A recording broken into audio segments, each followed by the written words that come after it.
శ్రావణి, ఒక్కొక్కరి లైఫ్ ఎంత హ్యాపీగా ఉంటుందో ఒక్కొక్కరి లైఫ్ అంత దారుణంగా కూడా ఉంటుంది. అవును. భగవంతుడు మాకెందుకు ఇంత పనిష్మెంట్ ఇచ్చాడు, ఏ జన్మలో ఏం చేసుకున్న పాపము, ఎంత కష్టపడినా వాళ్ళు నిజంగా వాళ్ళు అనుకున్న స్థాయికి రీచ్ అవ్వని వాళ్ళు కూడా చాలా మంది ఉన్నారు. అది మేబీ కిస్మత్ ఏమో గానీ అంతే. అంతే.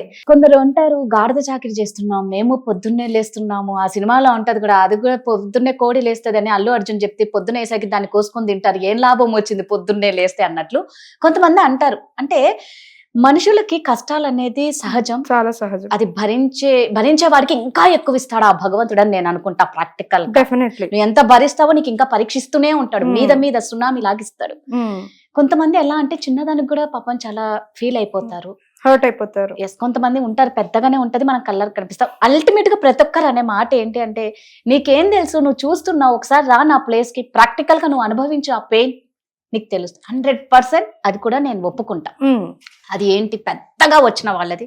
కొంతమంది చిన్న చిన్న వాటికి కూడా ఇంకా మాకే కష్టాలు ఎందుకు ఈ భగవంతుడు ఇచ్చాడా అని ఏడ్చే వాళ్ళు కూడా ఉన్నారు. చాలా మంచి టాపిక్ కదా ఇది. Yes. ఎంత అంటే ఇప్పుడు అంటారంట మీ లైఫ్ ని మనం కంపేర్ చేస్తాం కాబట్టి ఈ సమస్య. Comparison is one of the biggest element. మీరు చెప్పిన దాంట్లో నా ప్లేస్ లో ఉండి చూడు అనే మాట ఎప్పుడు వస్తుంది? నీ ప్లేస్ లో ఉన్నావు, నువ్వు బాగున్నావు కాబట్టి నా ప్లేస్ నీకు తెలియదు. అక్కడ matter is the word called comparison. నేను చెప్తాను మీకు, చాలా మంచి విషయం చెప్తాను. మనకి సౌందర్య గారు తెలుసు, ఆవిడ యాక్సిడెంట్ లో ఆవిడ బాడీ కూడా దొరికిన, బ్రదర్ కూడా చనిపోయారు. ఆవిడ కూడా ఇది ఎప్పుడో స్టోరీ, మనం చిన్నగా ఉన్నప్పుడు, మనం చాలా టీనేజ్ కూడా లేము, నేనైతే టీనేజ్ కూడా కాదు అప్పుడు ఆ స్టోరీకి. వాళ్ళ మదర్ ఏం చేశారండి తర్వాత? వాళ్ళ మదర్ ఇద్దరు పిల్లలు, అంత స్థాయికి వెళ్ళిన పిల్లలు, భర్త చనిపోయాడు తర్వాత, ఆవిడ అనాథాశ్రమం పెట్టి పిల్లలందరిట్లో వాళ్ళని చూసుకొని చేశారంట. అంటే ఆ ఏజ్ లో ఆమెకి ఆ ఇన్స్పిరేషన్ ఎట్లా వస్తుంది నాకు అర్థం కాదు. నిజమే కదా. ఆ ఎగ్జాంపుల్ పట్టుకోండి. ఒక చిన్న స్టోరీ చెప్తాను మీకు. ఈ కథ నన్ను కదిలిపిచ్చేసింది అసలు. నేను ఎందుకంటే నేను కార్పొరేట్ వరల్డ్ లోనే తిరుగుతూ ఉంటాను, కార్పొరేట్స్ తోటే పనిచేస్తూ ఉంటాను. ఒక పెద్ద కంపెనీ అండి, మంచి కంపెనీ, మంచి ఇన్వెస్టర్స్ స్టార్ట్ చేశారు. అది ట్రావెల్ ఏజెన్సీ. ట్రావెల్ మంచి లేడీని ఫ్రంట్ ఆఫీస్ లో ఉండాలని చెప్పి వెతికి ఒక సూపర్ గా మాట్లాడే అమ్మాయిని పెట్టారు. ఆవిడ ఎంత బాగా పనిచేసేదంటే ఆవిడ వల్ల ఆల్మోస్ట్ ఆ కంపెనీ రెవెన్యూస్ డబుల్ ట్రిపుల్ అయిపోయింది. అండ్ ఒక టీమ్ ఆఫ్ 10 people ని హైర్ చేసుకొని ఆమెకి ప్రమోషన్స్ ఇచ్చి ఆమెని ఫ్రంట్ డెస్క్ లోనే మళ్ళీ ఆవిడకేమి మళ్ళీ పెద్ద పెద్ద పట్టాభిషేకాలు చేయలేదు. ఆమె అక్కడ ఉంటేనే అవుతుంది. అంటే ఆమె వచ్చిన వాళ్ళు ఎవరైనా కానీ, అంటే ఎగ్జాంపుల్ 10 members వాక్ చేస్తే 8 members ని క్లోజ్ చేస్తుంది ఆమె. ఆమె కెపాసిటీ అది. ఇద్దరుని మాత్రమే ఆమె అంత రేట్ ఉంటుంది. ప్రతి ఒక్కరు ఆ ట్రావెల్ ఏజెన్సీ గురించి ఒక టైంలో మాట్లాడుకున్నారు. ఓకే, ఏమైంది, ఈ యజమాని ఎవరైతే ఉన్నారో తను ఉంది కదా అనేసి బ్రాంచ్లు ఓపెన్ చేసుకుంటూ వెళ్ళారు. ఏది సక్సెస్ అవ్వలేదు. ఓకే, ఎందుకనంటే ఇక్కడ మెయిన్ అట్రాక్షన్ ఈమెనే అనమాట. సో వేరే బ్రాంచెస్ ఓపెన్ చేసినప్పుడు ఎక్కువగా నడవలేదు, మళ్ళీ మూతపడము, మళ్ళీ ఎంప్లాయీస్ ని తీసేసేయడము, ఆ డబ్బులు అడ్జస్ట్ చేయడము, మళ్ళీ వాళ్ళ ఫ్యామిలీ కోసం ఆయన ఇల్లు కట్టుకోవడము, ఇట్లాంటివన్నీ చేసేసి కంపెనీ డబ్బులన్నీ నాశనం చేసేసాడు. కంపెనీ డబ్బులు నాశనం చేసిన తర్వాత ఇంకేంటి, అందరు ఉద్యోగాలు పోతారు కదా, అంత ఉద్యోగం పోతుంది, అందరు ఉద్యోగాలు వెతుక్కుంటా ఉంటారు. కానీ ఈవిడకి ఆయనకి ఇద్దరికి మనసులో ఒకటే ఉండే, నేను 18 ఏళ్ల తర్వాత జరిగింది ఇది, 18 years ఆఫ్ జర్నీ తర్వాత ఇంత చేసాం ఈ ట్రావెల్ ఏజెన్సీకి, దీనికి ఏదైనా ఉండాలి లైఫ్ అనేసి అనుకునే వాళ్ళు. అతను ఫుల్ డిప్రెషన్కి వెళ్ళిపోయాడు. ఎవరైతే పెట్టారో ఈ కంపెనీని, వేస్ట్ ఈ కంపెనీ, నేను ఇంకా దివాలా ఎత్తేసినట్టే, అది ఇది అనేసి. లాస్ట్ కి ఆయన ఒక స్టేజ్కి వచ్చారు. ఆమెను అడిగారు, ఏం చేద్దాం నెక్స్ట్, నువ్వేంటి మానేయట్లేదు, వేరే దగ్గర చూసుకోవట్లేదు, నీకు ఎంతో ఆపర్చునిటీస్ ఉన్నాయి కదా అంటే, లేదు సార్, మనం మళ్ళీ మొదలు పెడదాం, మళ్ళీ ఎక్కడైతే మనం స్టార్ట్ చేసామో మళ్ళీ మనం అక్కడి నుంచి మొదలు పెడదామని. ఏం మాట్లాడుతున్నావు, 18 ఏళ్ల ప్రయాణాన్ని మళ్ళీ నువ్వు మొదలు పెడతావా అని అడిగారు ఆయన.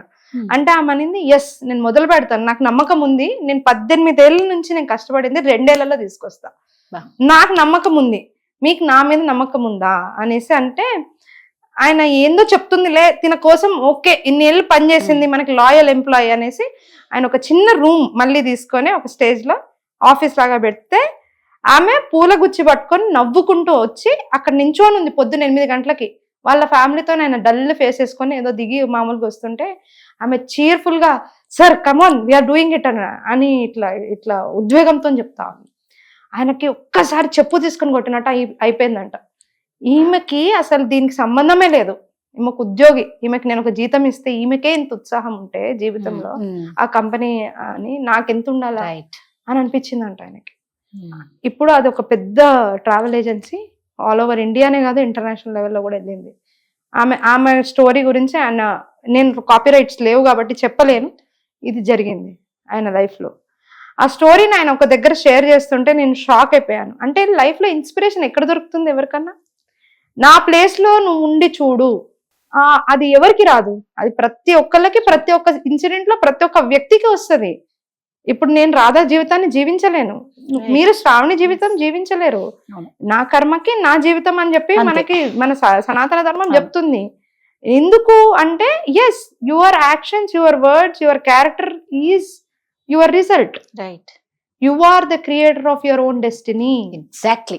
స్వామి వివేకానంద 36 ఏళ్ళు ఉన్నారు కానీ ఆయన చెప్పిన మహామంత్రం ఏంటి? You are the creator of your own destiny. నువ్వు ఈ రోజు ఈ స్థాయిలో ఇక్కడ ఇలా ఉన్నావు అని అంటే నువ్వు చేసుకున్న దాని వల్లనే.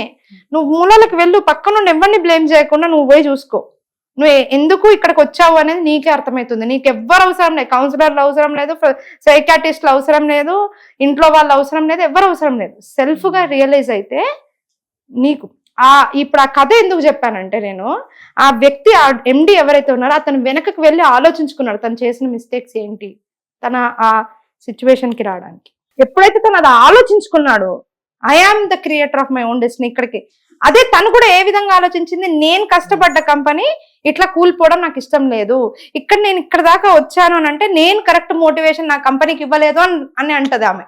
అదే ఫ్యామిలీస్ లో కూడా, అదే డైలీ లైఫ్ లో కూడా we are the creator of own destiny. నువ్వు ఏడుస్తున్నావు ఈ రోజు నీ ఇంట్లో నీకు ఏదో బాగాలేదు, నీ పిల్లలకి బాగాలేదు అంటే first of all take the blame on your self. First analyse, అసలు ఇది ఎందుకు జరుగుతుంది. సంసారాలు అద్భుతంగా ఉండేవి ఒకప్పుడు అమ్మలు నడుపుతున్నప్పుడు, ఎందుకు డివోర్సులు లేకపోతుండే. ఇంటికి వెళ్తే అమ్మ వామ్తుగా వెల్కమ్ చేస్తుంది, నాన్న ధైర్యం ఇస్తాడు. ఎవరన్నా మన పేరెంట్స్ ఇట్లాంటి సిచ్యువేషన్స్ లో ఉన్నారా? లేరు. ఎంత హ్యాపీనెస్ వస్తుంది మనం ఇంటికి వెళ్ళి మన పేరెంట్స్ ని చూస్తే, వాళ్ళ పేరెంట్స్ ని చూస్తే ఇంకెంత హ్యాపీనెస్. అమ్మమ్మలు తాతయ్యలను చూస్తే వాళ్ళకి ఆర్గనైజ్డ్ గా ఉండడం వచ్చు, వాళ్ళకి బ్లేమ్ గేమ్ తెలియదు, నీ వల్లనే అలాంటివి తెలియదు వాళ్ళకి. అండ్ వాళ్ళు ఉన్న సిచ్యువేషన్ ని వాళ్ళు ఎప్పుడు బ్లేమ్ చేసుకోరు. మనకు అయినంత వరకు మనం చేసుకుంటూ వస్తున్నాం, మనం ఇంకా చేసుకుంటూ వెళ్దాం. మనకి వచ్చింది మన శక్తికి మీరి 100% పెట్టుకుంటూ వెళ్దాం, మనకి లైఫ్ వస్తుంది అనే ఒక హోప్ తోటే వెళ్తా ఉంటారు. అంతేగాని ఇదే లాస్ట్, ఇదే డెస్టినేషన్, ఇంతే, నేను చచ్చిపోతా, నేను ఇంతే, ఇదే లాస్ట్, ఇదే అన్నట్టు ఉండదు వాళ్ళ పరిస్థితి. ఎందుకు అని అంటే దే డోంట్ టేక్ వాళ్ళ యాక్షన్స్ వల్ల జరిగిన విషయాలని వాళ్ళు వేరే వాళ్ళ మీద ఫస్ట్ బ్లేమ్ వేయరు. అండ్ ప్రతి సిచ్యువేషన్ ని ప్రతి ఒక్కడు ఎవడో బాగున్నాడు కదా అని దాన్ని వాళ్ళతోటి వాళ్ళు కంపేర్ చేసుకోరు. అండ్ వాళ్ళు అన్నారు ఈ మాట ఏంటంటే, వాడి జీవితం వేరే, నీ జీవితం వేరే, నువ్వు పుట్టింది వేరే, నువ్వు పెరిగింది వేరే, నువ్వు ఉన్నది వేరే, అలా.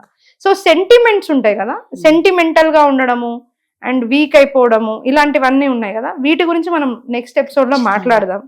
మాట్లాడి దాంట్లో అసలు ఎందుకు వస్తాయి ఇవన్నీ, actually what is the reason behind this all things, ఆ మాట ఎందుకు వస్తుంది అనేది కూడా మనం ఇంకా విశ్లేషిద్దాం. Very interesting. సో ప్రతి టాపిక్ నిజంగా చాలా ఇంట్రెస్ట్ గా ఉంది శ్రావణి. ఖచ్చితంగా మనం నెక్స్ట్ ఇంకా మంచి టాపిక్స్ తో ఖచ్చితంగా మళ్ళీ నెక్స్ట్ స్టార్ట్ చేద్దాం. Sure. Thank you so much. Suman టీవీలో మీ పర్సనల్ అండ్ బిజినెస్ ప్రమోషన్స్ కోసం కింది నెంబర్ కి కాంటాక్ట్ చేయండి.